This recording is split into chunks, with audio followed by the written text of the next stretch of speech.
So thank you, Vinayagan, for such a lovely introduction. I'm truly touched by the introduction, and thank you very much for inviting me to this conversation on behalf of the Ken Raj Club and on such an important topic, why India needs a comprehensive equality act. As you are aware, I have already published one article with the Wire on the same topic around the same-sex marriage case and the Supreme Court judgment on the same. So it's a very important and pertinent topic to be discussed, and it is still an evolving topic around the world. So first of all, let me thank you for the opportunity, and we can start by imagine a transgender woman or a man in India applying for a job, despite the qualification, they get rejected or get turned away because of the identity.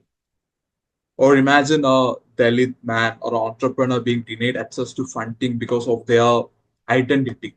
So that scenario is very heart wrenching and it calls for a legal mechanism. That was my fundamental argument in the article I wrote for the Wire in the context of the Same-Sex Marriage Act. As we are aware, we have a lot of legislation like the Constitution principles in India itself, which states for equality, but uh, in practical reality, those things are very far from reality or actual implementation. So it's an important topic, personally connected, and I'm truly motivated to discussing equality, Q rights, and India needs a single comprehensive equality act to go beyond this fragmented inclusion policies and tackle the systematic discrimination that exists in the society effectively. And to an introduction, I would say it is not just the responsibility of a government, but as a society, as an institution, we all have to work together to bring about significant changes by ensuring quality, liberty, and opportunities for growth for all individuals, irrespective of their identity and equality, as we are aware, is the most fundamental principles that state that all individuals should have same rights, opportunity, and access to resources, irrespective of their background, identity, or social economic status. However, equality is not merely about everyone, like treating everyone the same. It's about ensuring that structural disadvantages do not prevent individuals or any group, any section from achieving their full potential and make growth. So true equality accounts for historical injustices and systemic barriers, and they are deeply ingrained in social biases. And Q rights is an important topic that deserves attention while we discuss the idea of equality. So philosophically speaking, the idea of equality has can be explored through different lenses. For instance, the formal equality, the idea that laws, policies, etc., should treat everyone equally or the same in terms of legal equality, in terms of voting rights, representation, etc. And the other aspect is substantive equality that recognizes that different groups face different challenges and affirmative measures may be needed to achieve real fairness. For instance, through affirmative action, welfare schemes, or even legislations, new legislations and political or social changes from all corners, not just from the side of government, but as a society. We have to bring about changes to ensure true equality to the individual. So, in the Indian context, equality is entrusted in the constitution itself, in the fundamental rights from Article 14 to 18. We can say right to equality is a fundamental right in India, but it remains incomplete due to persistent caste, gender, religious, and economic disparities. So we have implemented several legislations to ensure equality in terms of class, caste, etc. But still, we have to move a bit forward, and we have to take account of like the Q community, the LGBTQ plus IA community, and their rights as well. So there is why this Comprehensive Equality Act, which I proposed and I tried to push through parliamentary office of Dr. Tharoor in the like in the parliament, is important in the Indian context. There are many people who says that since there is already the right to equality and the constitution, what is the requirement for a comprehensive equality act? But the fact is, even though we have this article 14 to 18, the systematic inequality discrimination faced by people based on their identity, their social political position, etc., remains significant and it requires more specialized action. That is where the idea of Comprehensive Equality Act become relevant. So it should move beyond mere inclusion to dismantle structural barriers actively. So we should understand where India or where the country stand. So India as a democracy in principle is very much committed to rights, including liberty, equality, fraternity, etc. The preamble itself states that India is a sovereign country that promotes equality, liberty, and fraternity of individuals. However, a discrimination based on caste, gender, religion, disability, even sexual orientation, language, and economic status continues to persist in both overt and in covert forms. So we have to overcome that. Like we can read news about some couples who have been together for many years but cannot even marry or adopt his children because of their identity or because of the legal restrictions we have in place in the country like India. So in the global context we can see a lot of changes, like some countries are changing. Even the Pope Francis has said that in the future he may need to bless the same sex couples or people who are from queer communities. So such thoughts are evolving even in the radical religious spaces. That is a positive step, but we have a lot more to do. And one thing I propose in the context of India is an act which is Comprehensive Equality Act, which would overcome the systematic barriers or the systematic challenges that India face in the context of its social, political, or economic situation, despite having fundamental rights such as right to equality and articles from 14 to 18 and many other special protection laws. So the current legal protections in India are quite fragmented. Even the SCST Prevention of Atrocities Act, or even the Disability Rights Act, or the Anti-Sexual Harassment Act, they are all fragmented, leading to gaps in coverage, like in coverage, in enforcement, and lack of intersectionality is a major concern. So the point in which I wrote the article for the Wire is on the basis of the decision by the Supreme Court of India on October 17, 2023, denying legal recognition to queer couples and queer marriages, representing a significant setback for the LGBTQIA plus rights in the country. That verdict, delivered by the Constitution Bench, featured four separate judgments written by the then Chief Justice D.Y. Chandrachud, Justice S.K. Kaul, Justice Ravindra Bhatt, and Justice P.S. Narasimha. So, along with Hema Kokli, who concurred with the opinion or the judgment or the viewpoint of Justice Bhatt.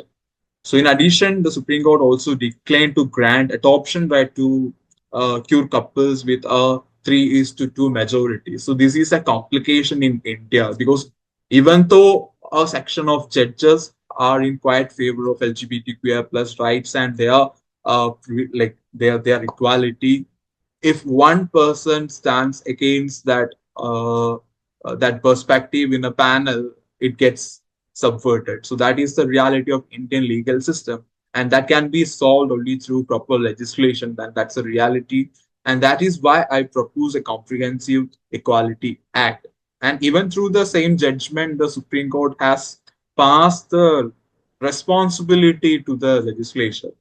But effectively, the Supreme Court has passed the responsibility of recognizing the same-sex marriages to the legislature. So while this might seem like a return to like a square one, it is crucial to acknowledge the positive aspect of Chief Justice Chandrachud's, like the then Chief Justice Chandrachud's declaration that queerness is a natural phenomenon and that the right to enter into a union cannot be restricted based on gender identity. So in short, it has been a blend of setbacks and progress, and the apex court has now agreed to consider review petition and on the verdict that stems from like 20 petitions filed by same-sex couples, transgender individuals, and LGBTQIA plus activists. This petition collectively challenged the provisions of the Special Marriage Act of 1954 in India, the Hindu Marriage Act of 1955, and the Foreign Marriage Act of 1969, contending that these legislations, in their current form, perpetuated like discrimination against LGBTQIA plus community by failing to recognize non-heterosexual marriages. So that verdict, in my opinion, has been a blend of both positive and negative as like progression. The court could have actively made a verdict in the right positive direction, but they passed on the responsibility to the legislature. But obviously, it is because of the current legal setup or the legal scenario of India that the court cannot make that kind of activism in terms of like such complicated or such nuanced topics like curates and such like LGBTQIA plus rights, because it is strongly intertwined with the conservative and the orthodox mindset or the mentality or bias of people who are fundamentally religious, fundamentally caste-ridden society like India. So that thing requires a legal remedy, and it is now time for the government to bring about a change in the structural reform.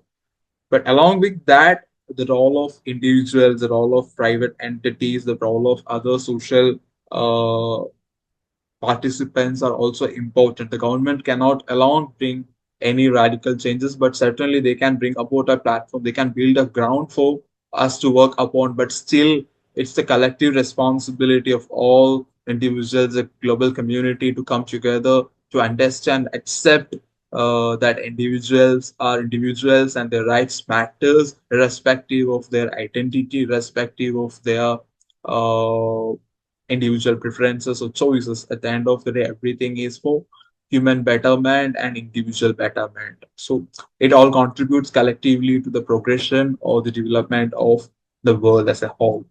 So we have to understand the legal audacy of India, like challenging the status quo, that led to this kind of a verdict, and that prompted me to propose a comprehensive equality act on the context of this same-sex marriage case and the verdict around that. So the legal odyssey or the legal journey leading to this verdict witnessed several significant developments that underscored the complexity of the issue at hand. So it began with the center challenging the maintainability of the petition, setting the stage for a protracted, like a long legal battle. The Supreme Court initially made it clear that it would not interfere with personal laws, limiting the challenge to the scope of Special Marriage Act, which raised questions about fate of marriage equality in India. Sanders' dismissal of the pleas for marriage equality as the views of urban elites. It has been a turning point that the Indian government marked or viewed that marriage equality as a view of urban elites. And the Supreme Court agreed with this viewpoint at a point, suggesting a potential shift in societal attitude is actually required to solve these kinds of problems, and that is quite complicated in the context of a highly religious or highly polarized religion ridden or the caste ridden country like India. But still, we have a very progressive mindset, and we have been able to overcome many problems, especially we have made some progress in terms of caste issue, in terms of religious things, but still we have a long way to go. And the aspect of Q rights or the LGBTQ plus rights is other aspect, other thing that we have to look upon. And Comprehensive Equality Act, in my opinion, can bring about radical change in the Indian context. So Chief Justice D.Y. Chandrachud actually made an observation like on gender fluidity, and that was pivotal as he emphasized the multifaceted nature of gender identity, like challenging the simplistic definition found in the Special Marriage Act.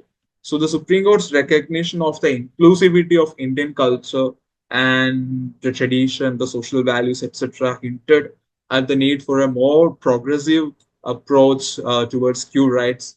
The Bar Council of India's plea to leave the issue to the legislative process, citing widespread opposition, underscored the challenges faced by the LGBTQIA plus community. So it's very complicated in a country like India where the religious orthodoxy or the conservative mindset persists or remains strong, but still with the joint intervention of the court, with a responsible activity or the responsible move from the legislature or even from the stakeholders like the bar council, the advocate, the rights like advocates, etc., or the activists like scholars like us, it is possible to bring about progressive changes and obviously discussions about introducing gender neutral terms in special marriage act during this legal battle represented a hopeful step towards recognizing like queer marriages, etc. So ultimately the sender's agreement to examine rights of the rights for same-sex couples without providing legal recognition marked a glimmer of hope amid contentious legal battle, but still we have a lot more to do. Like it is not enough, in my opinion. And it was a like a missed opportunity. The Supreme Court could have made a radical reforms, like in many other countries, like the international scenario, international state they have made. India could have been a part of history, but still that was postponed, and the responsibility was again put to the legislature. The role and significance of legislature in the Indian legal context is very big and significant. And the Supreme Court has done that same thing without going to an extra judicial activism or a practice step in terms of cure rights and quality. They just passed on the responsibility to the legislature by making some observations. Certainly, they are positive, like they accepted or they acknowledged the ideas such as gender fluidity. They understood the complexities and the need to address such topics and bring about changes through proper means without challenging, without making social unrest or violence or any other problems by challenging the fundamentally radical orthodoxy or the mindset of the communities in India. So, so it was a mixed opportunity, but in the culmination of this legal battle, Justice Kaul acknowledged the historical injustices and discrimination faced by the LGBTQIA plus community. He highlighted the opportunity to rectify these wrongs and called for a governance to grant rights to such unions and marriages. However, this opportunity like remain unrealized. The Supreme Court has indeed set a positive narrative on curates, emphasizing that selecting a partner is fundamental aspects of one's life, personal choices, intentionally linked to the right to life, liberty under Article 21 of the Indian Constitution. However, we have to do a lot more, like with just Article 21 or from Article 14 to 18, we cannot bring or ensure equality in a country like India, especially when the world itself is apparently moving to more right conservatism or orthodoxy. So challenging such long established regressive mindset or long established notions requires extraordinary effort and collective action. So actually, we have a lot of limitations in the existing legal framework. So no single legal framework can address discrimination in like sectors, different sector. For instance, the private sector, employment, housing, education, and services. Some laws focus on punitive actions like rather than practice structural changes. So it deserves extraordinary actions along the side of legal reforms, societal reforms, awareness, social transformation, changing the mindset of both the government and public individuals. Like we have to make a collective effort. So India's legal revolution for LGBTQIA plus rights can be explained as like the legal landscape on the self-determination of life partners within the LGBTQIA plus community in India has borne witness to profound changes over the years. Recent proceedings in the Supreme Court, as I explained earlier, have manifested like a paradigm shift in the legal system or the situations. Like prominent educations have been instrumental in sculpting this evolution, better late than never.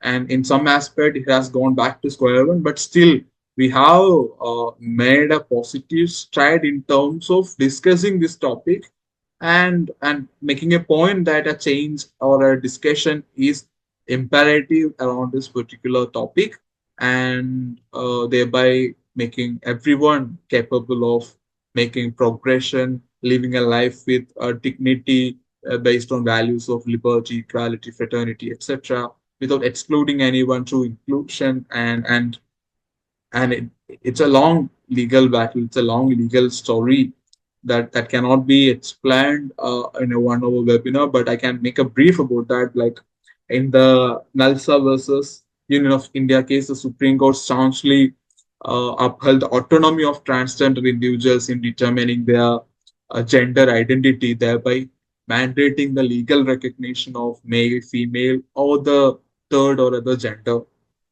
Similarly, in the KS Pattuswamy versus Union of India judgment, the court recognized the right to privacy as a sacrosanct fundamental right, nullifying antecedents like verdicts that casted aspersions on the entitlements of the LGBTQIA plus individuals.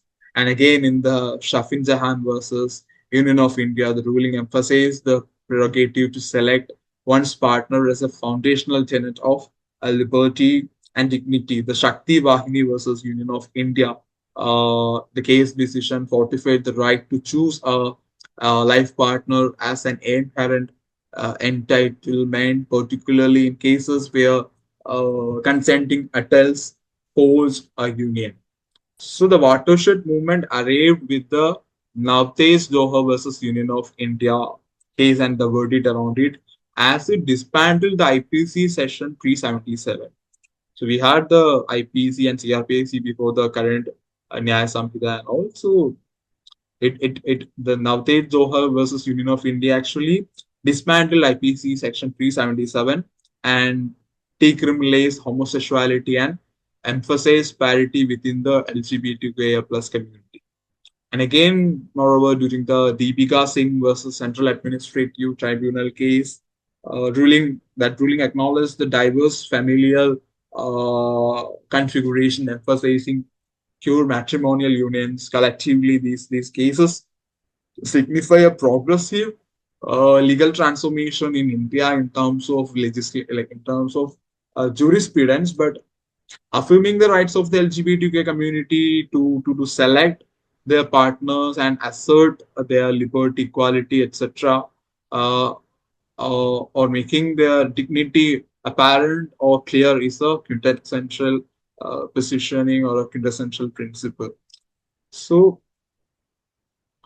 the LGBTQI plus rights, while the decriminalization of Section 377 IPC was a step forward, there is no legal protection against discrimination in employment, housing, public service, etc. We can clearly see that, like the difficulty people from this community face when they migrate to a city or when they join for a job, when they are looking forward to find a place to stay, because they find it very difficult to find a place and to convince the house owners to provide them with accommodation. So it's very difficult even for people staying in metros and metropolitan cities in India to get a place if they are from a community that are historically discriminated, or they are from the so-called notion of normalcy, or you say the normal thing. So there are a lot of challenges in implementing these legislations, including the fundamental rights as enshrined in the Article 14 to 18 of the Indian Constitution. Like the many like existing laws suffer from poor enforcement, like bureaucratic hurdles, lack of awareness, societal prejudices, strongly established biases, and there is a need for behavioral change and social transformation to bring about true change in terms of discrimination or the challenges faced by the idea of equality in India.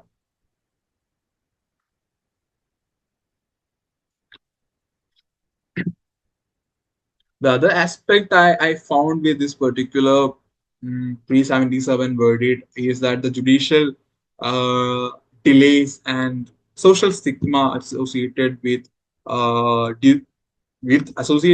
judicial decision, as well as social stigmas that lead to judicial decision, like the societal press, the common perspectives that the common public have regarding different topics, which makes it difficult for people to seek legal redressal or to ensure that their rights are protected. So India's LGBTQIA plus rights verdict has a lot of implications and global impact in terms of the current uh, world reality. For instance, the Supreme Court ruling in India, which regrettably denied legal recognition to queer marriages and adoption rights for the couples from this LGBTQIA plus community, has significant ramification for India's global standing, especially in the realms of human rights and LGBTQIA plus rights, because we have been projecting ourselves as a liberal democracy, and we have been trying hard to overcome challenges, especially in terms of caste, religious, or related problems, or etc. And while handling those all topics, we often overlook these kinds of topics which deserves attention. But India cannot remain in the back foot or cannot ignore this idea or these principles, because India has been in the forefront of advocating or projecting itself as a liberal democracy, and the 1991 radical economic reforms and social reforms pushed India into a more active liberal classical liberal position in terms of economic, social relations, etc. So without considering or without addressing these problems faced by people from this identity or the Q community or the LGBTQIA plus community, we cannot make true progress in a country like India. So as I mentioned, the verdict around this same-sex marriage and even through this decriminalization of this section 377 IPC, we failed to make a significant stride by making a revolutionary step ahead to protecting the dignity and rights of this community who are facing different forms of discrimination, assaults, or even grave human rights assaults or violation. So the verdict threatens to cast a shadow over India's international reputation in human rights. Like it projects an image of India as a nation that is not wholeheartedly embracing or safeguarding this rights of LGBTQIA plus populace, potentially subjecting it to criticism and scrutiny from international human rights bodies and foreign governments. Internationally, this decision might be perceived as a stark departure from prevailing legal norms that vehemently advocate for equality and non-discrimination. Uh, a multitude of countries have actually already recognized same-sex marriages and initiated comprehensive legal procedures for LGBTQIA plus individuals. In this light, India stands to have seen as a regressive outsider in the global context, but still, I am a bit optimistic that we can still bring about changes through collective action. And the proposal I made with regard to the Comprehensive Equality Act can be a perfect chart, because the Indian social system is somewhat closely intertwined with its legal or the institutional structure or the constitutional system. So we have limitations in terms of free or liberal private transformation or societal progression, because everything is political, everything is connected to the government, everything is connected to the social political structure in India. And as far as I believe, legal system or the law or the legislative structure stand as the foundation of everything in India, upon which things or principles are built on. But still, we have a legacy of social transformation. We have abolished certain regressive principles, including like the sadi child marriage, etc. In the Hindu community, we had this talak ban. So everything that was believed as a natural thing or a religious personal thing has changed radically. So the same would happen in future about the rights and privilege or the dignity of Q people of Q community in India, because they deserves better treatment. They deserves equality from a system, and as a foundation, we have to make legal reforms to bring about changes by protecting their legal rights foundationally and fundamentally along the side of social reformation and social transformation through awareness and other interventions in even in public and private spaces. So certain countries and international organizations hold LGBTQIA plus rights in high regard, integrating them into their diplomatic relations and trade agreements. So in this context, Indian position on the same-sex marriage with LGBTQIA plus rights so far uh, may lead to potential diplomatic friction or trade impediments with nations that ardently champion LGBTQIA plus rights. But from a constructivist, realist, international point of view, it is far away from reality, but still it can have future ramifications. It is potentially a topic that can be of consideration while discussing trade or any other kind of relationship with countries which are already in the forefront of liberal decisions or in the forefront of protecting the rights of individual respect like respective of their ideology or their identity. So the verdict of the Supreme Court of India in 2023 October goes beyond mere legal matters. It may influence the fate of LGBTQIA plus individuals who face persecutions in their homes countries and seek refuge in more inclusive nation. This decision could undermine India's status as a potentially or a potential sanctuary for such individuals, potentially reducing the number of asylum seekers in the country from this particular community. So we project ourselves as a global community by educating the principle of Vasudhaiva Kudumbakam and Vishwaguru, etc. And without making a strong liberal, open-minded position, we cannot earn that respect from a progressive world that respects the rights of everyone. But still, the world also has to change a lot, and nations like India can actually make profound impact and influence on the global system by pushing radical reforms protecting these rights of individuals irrespective of their identity, etc. And on the global stage, the international LGBTQIA plus rights organization may intensify their advocacy effort and exert greater pressure on India to overhaul the legal framework to align with universally recognized human rights standards or universally accepted principles of LGBTQ plus rights. This could elevate the discourse surrounding India's LGBTQIA plus rights policies in international forums.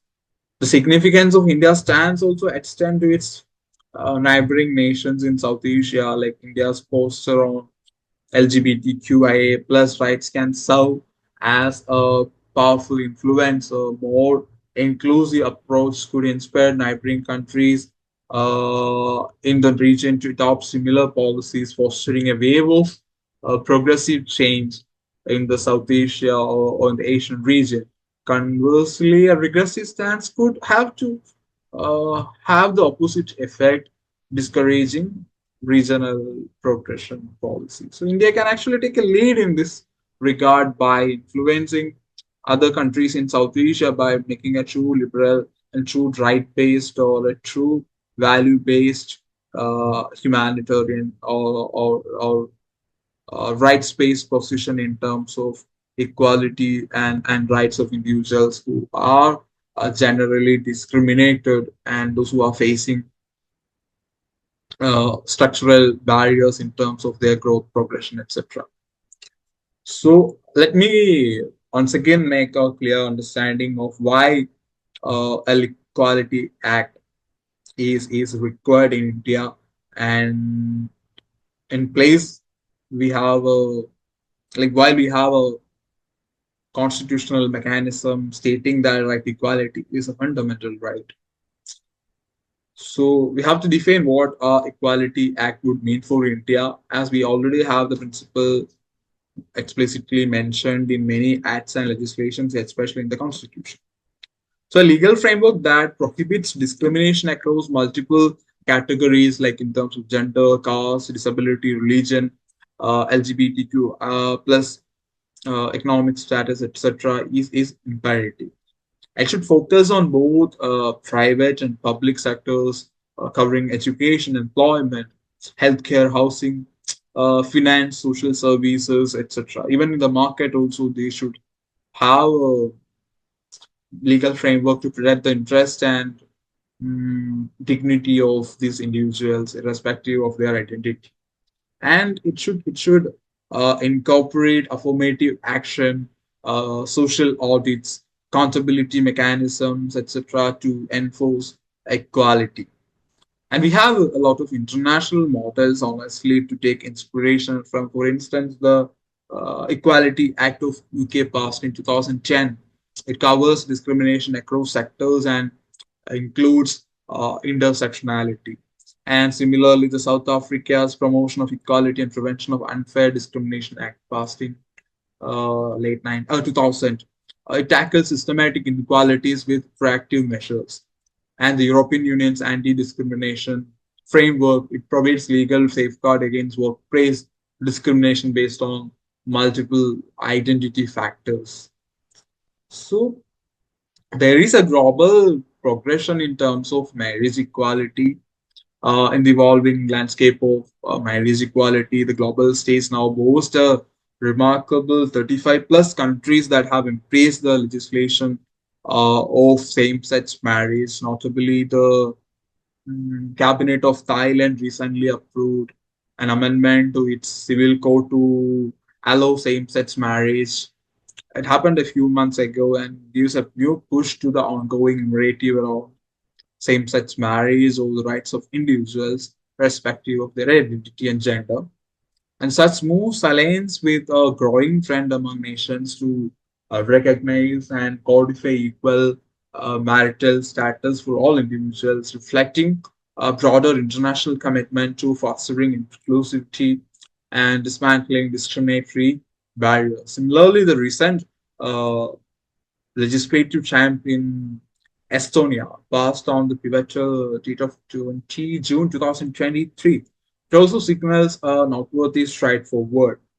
The journey to this societal transformation showcases diverse paths taken by nations in terms of legislative actions to around 23, 24 plus countries, including Australia, Switzerland, Ireland, etc., charter their course towards inclusivity through comprehensive national statutes, a significant milestone achieved in some cases after resounding nationwide referendums.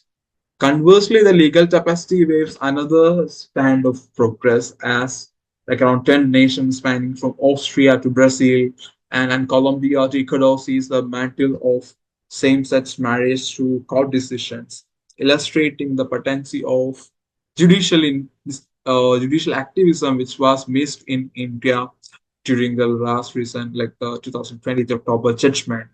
And notably South Africa and Taiwan, guided by compelling voices of their judiciary, responded with legislative enforcement or endorsement in compliance with these court directives. Importantly, as I mentioned in the introductory part, let me remind that the Prop Francis suggested that it may be possible to bless same-sex unions in a newly public response, as the defense of objective truth in his words includes kindness, patience, understanding, tenderness, and encouragement, so that pastoral prejudice or the mistaken concept of marriage must not stop blessing individuals based on their identity or how they appear before the world. So he was responding to five conservative cardinals who urged him to affirm the Catholic Church teachings on homosexuality. Subsequently, Bishop Karl Heinz of Speyer, like Germany, asked priests to bless homosexual unions. This legal progression or tapestry reflects not only the global scope of progress but also the multitude of paths taken as the world continues to journey towards universal marriage equality. The imperative for global community lies in acknowledging that equality necessitates the guarantee of uniform access to all available tools to individuals. And in my opinion, in India, this comprehensive equality act is very much important.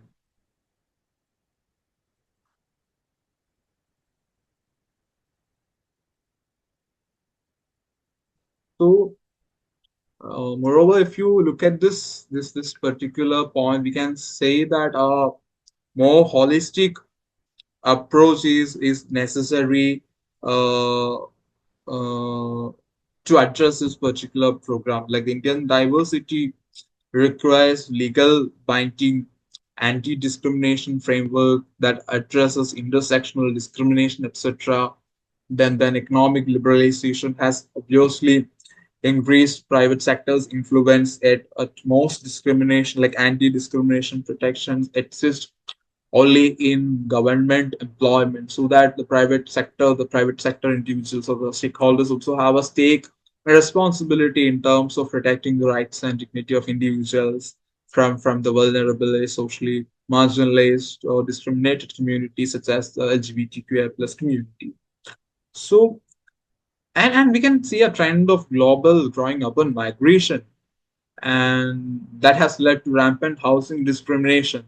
As I mentioned, even in Bangalore, I recently had a conversation with a friend from this LGBTQ plus community in Bangalore, and she found it very difficult to find a place for accommodation to continue her research, her field research, just for a 2 month period. So it's still a taboo for many people, even in even in metros like Bangalore. So it deserves more attention and more transformation, especially in private sector. We cannot simply put the complete responsibility on government.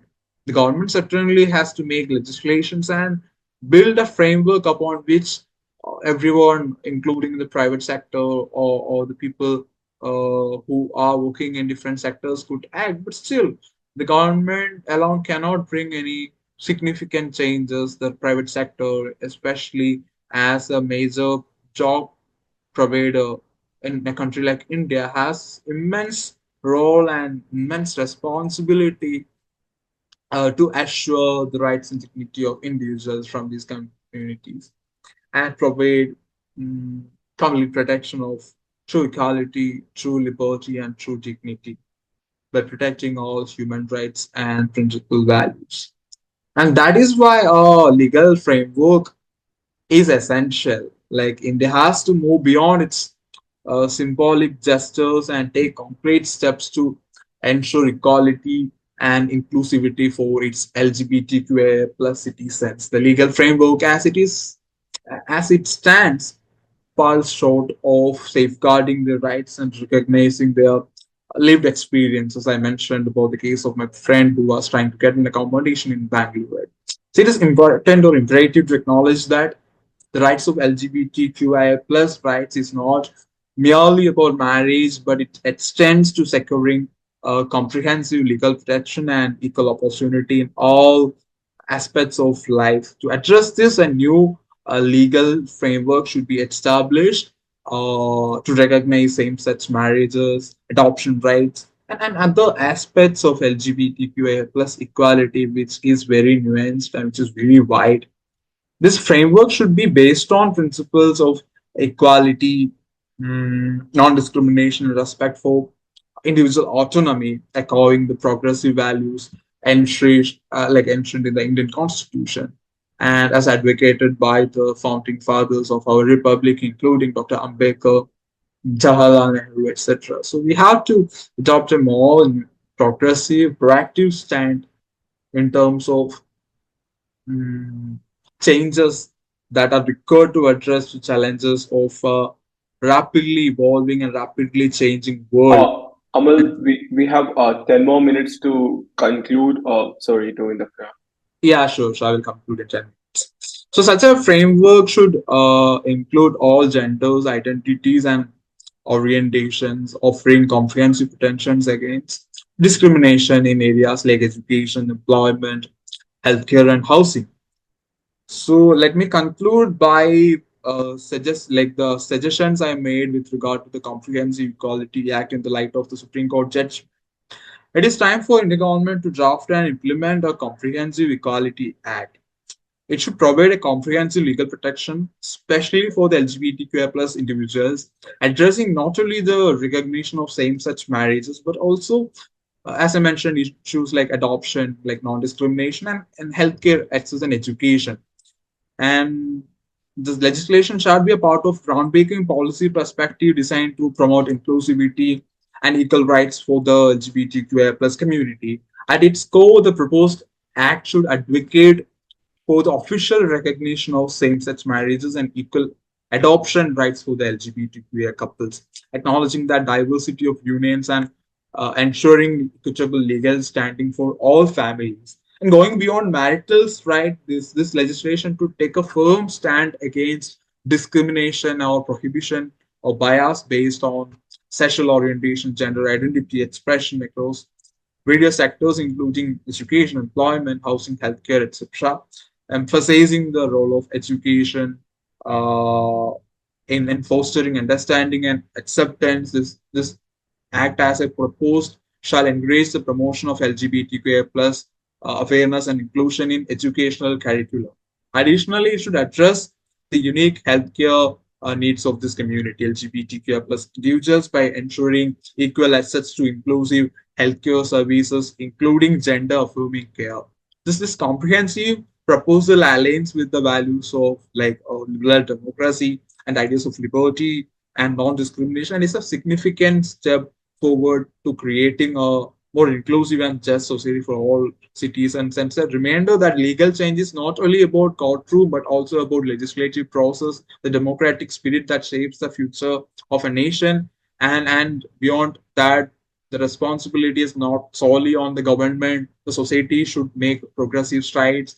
Private sector should have a responsibility towards liberal values, and they should also bring about individual changes and policies that respect the rights of individuals from these communities. And they can be a model even for the government sector to take a lesson or take a step ahead from.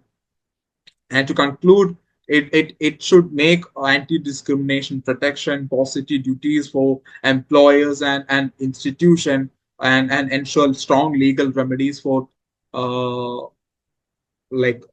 violation of rights. And the major argument I put forth is there should be a national equality commission, like empowered to hear complaints and conduct investigation in terms of violation of rights, especially based on identity. So if someone is facing an identity related crisis or identity related problem, there should be a autonomous commission, and not like the commissions that we have now.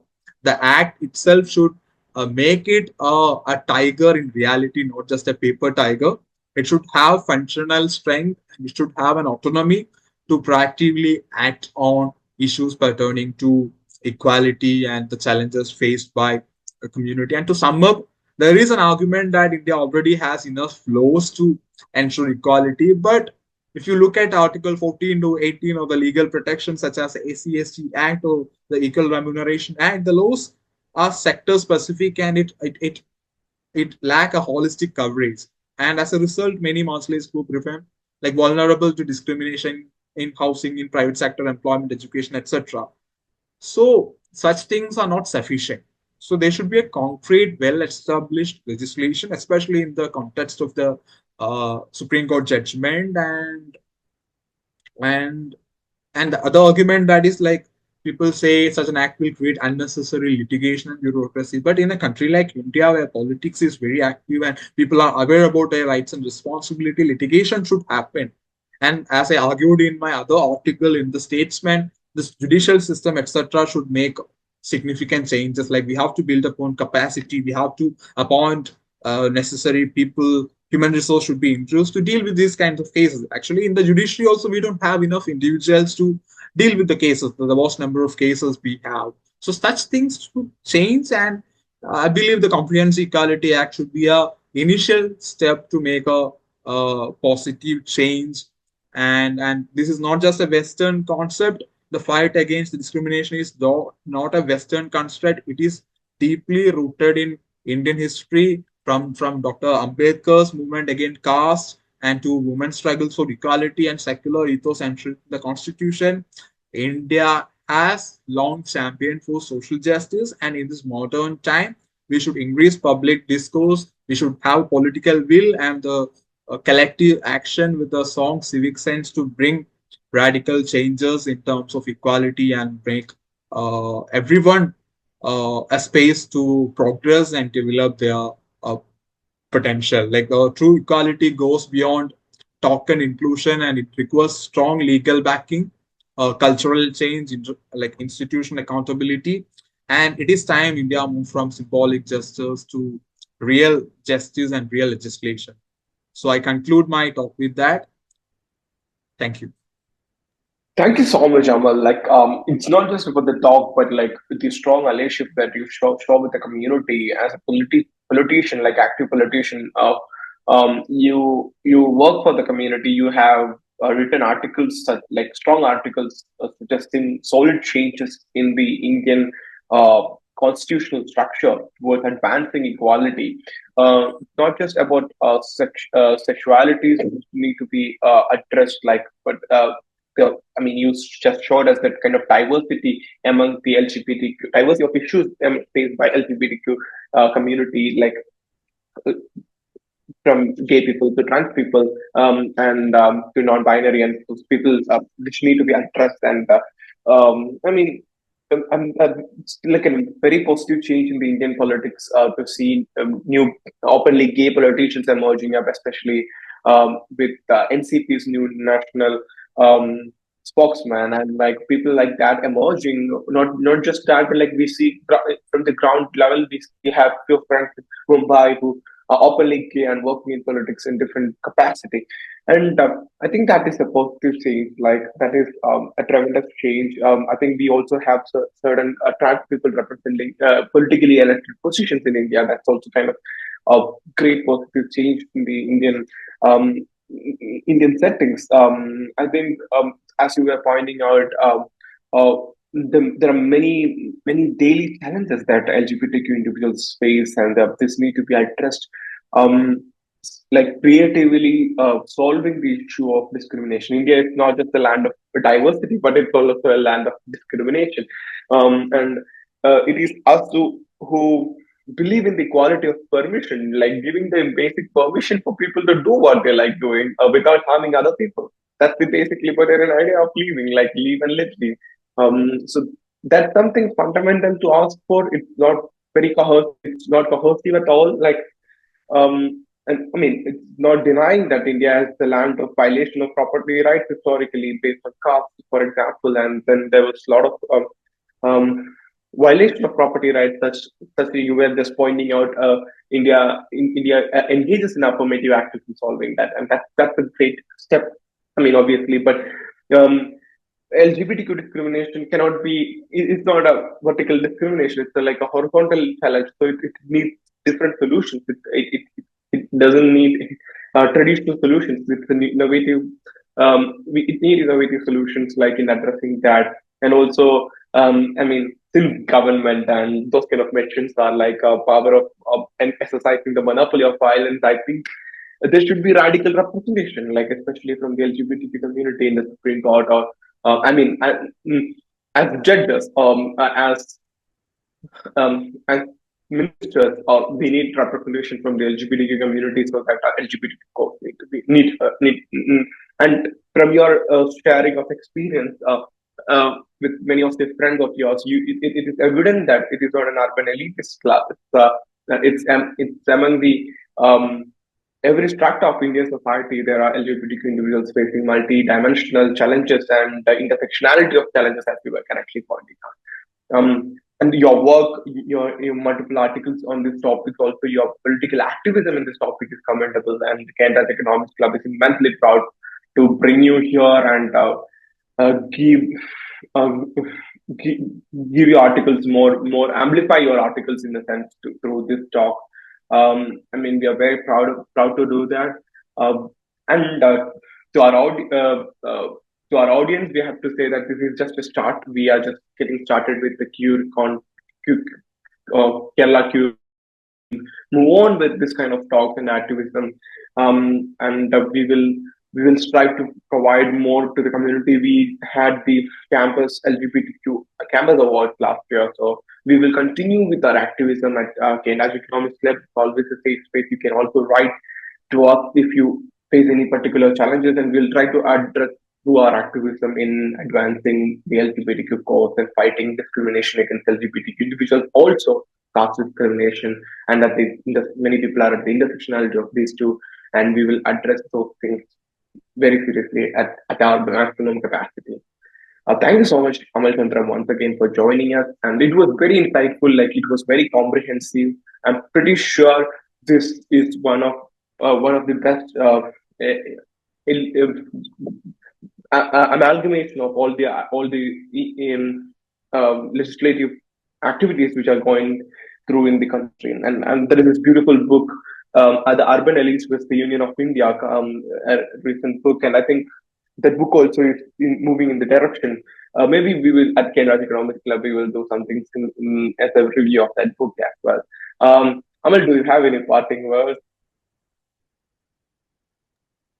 I think it was great talking to such an enlightened crowd on this important topic. And thank you once again for inviting me to this conversation.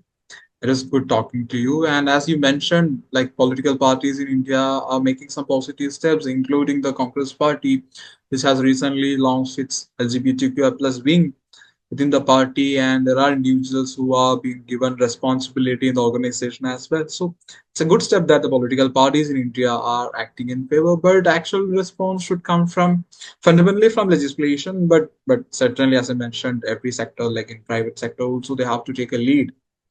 And as a world, we have to make more progressive steps in terms of we have to make behavioral changes. That's what I would conclude by saying. It was That, good that's interacting. that's really awesome. Like I didn't know that I didn't know about this before, like about the Congress Party. But it's funny that like there are LGBTQ individuals in every political party who are closeted, like we have friends who are closeted in different political party. But it's all about like putting those terms out there, like the subcommittee which you mentioned. That's fantastic. Thank you so much, Amal, like for And coming and and one like other important and one sorry. other important thing I want to say that there's still a lack of awareness in the society about this particular topic, and it's important that we encourage spaces like this club to make more awareness on the particular topic and make people aware what actually the issue is beyond addressing the issue at the upper strata of the society. Like every public should be aware about the reality, and there are misconceptions that has to be corrected.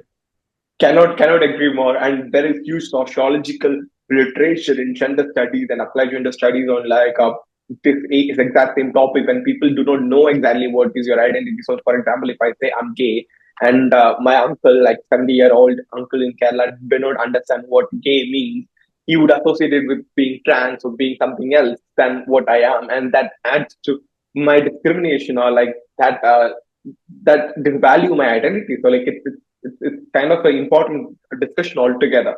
And I think at a different time we will go in depth with that kind of theoretical lens to those kind of societal problems from a sociological perspective also. True. Thank you so much, Amal. Like, and I mean, we work together on different fantastic spaces, and like I'm very fortunate to have collaborated with you on different topics at different levels. And I think we will continue that even at Kendra's Economics Club and other places. And thank you so much for coming and joining us. It was fantastic to have you. Stay tuned, all of you who are listening. Stay tuned with Canada's Economics Club. Follow us on our social media handles, and you can always join us. There is a joining link also. All the time it's open, and it's open to all the people, mostly economist students, but like everyone who is interested and passionate about these things. Yeah. Thank you so much, Amal, once again, and see you soon. Bye. Bye. Thank you.